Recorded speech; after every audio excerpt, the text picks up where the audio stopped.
Hey guys, welcome back. Today we're going to be solving the entire middle layer over here. So as you can see, basically all we're doing is putting in 4 edge pieces in the middle layer. And so in this video, I think we can start having some algorithms, even though it's still conceptually kind of easy to understand where these algorithms come from. So let's begin.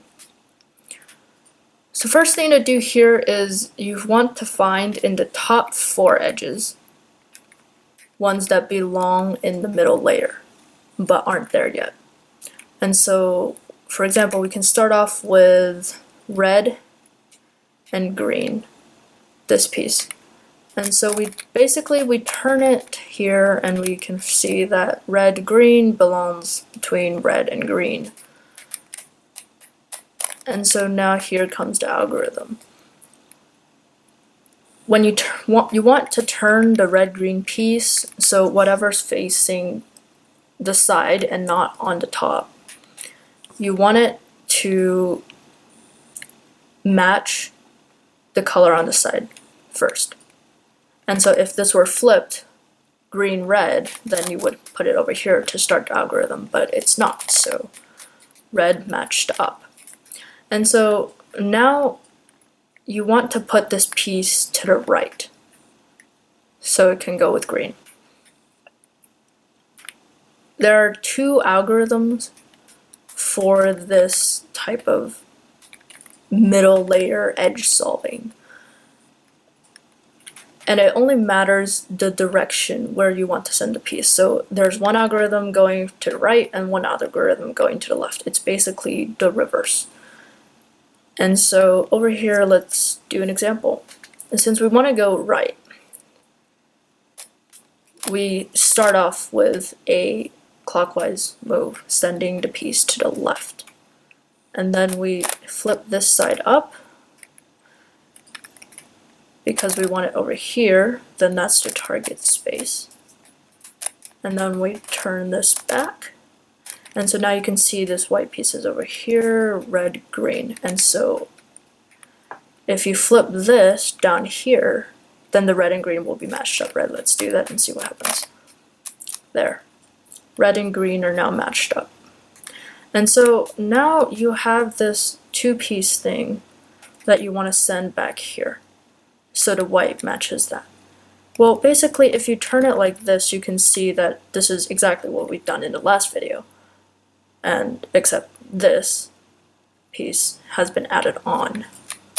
So all you have to do is turn it to the side, bring this face down, come back, and go up, right?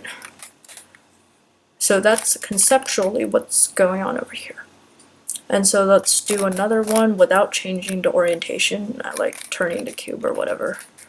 So this one's also going to the right.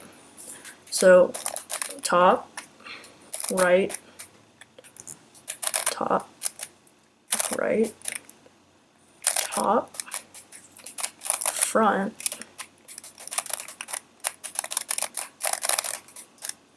top, front goes back. So blue, orange, white, matched up.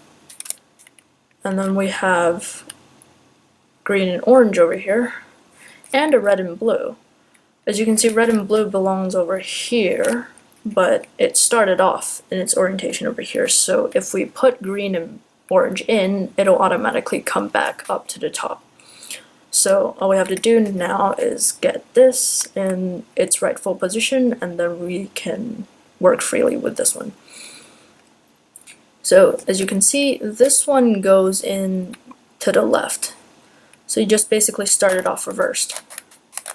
You turn it counterclockwise instead of clockwise. So it goes out of the way when this face comes up. Really, same deal. When you turn it back, green, orange, when it comes down, it'll match up. Let's see that happening. And then if you reverse it, it's really the same. It's just the white facing the right as we did before. And then we turn this out of the way. This face comes up, this face goes back.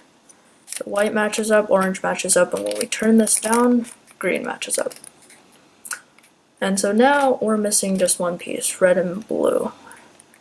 Like I said, when we finished the green and orange, this piece came back up to the top face.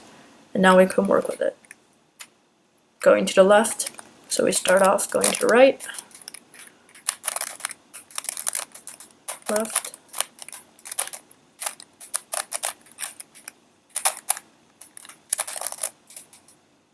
red, white, blue.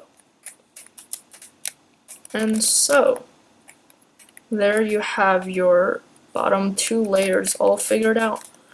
And so starting in the next few videos, we'll be figuring out how to complete the top and final layer of the 3x3 Rubik's Cube.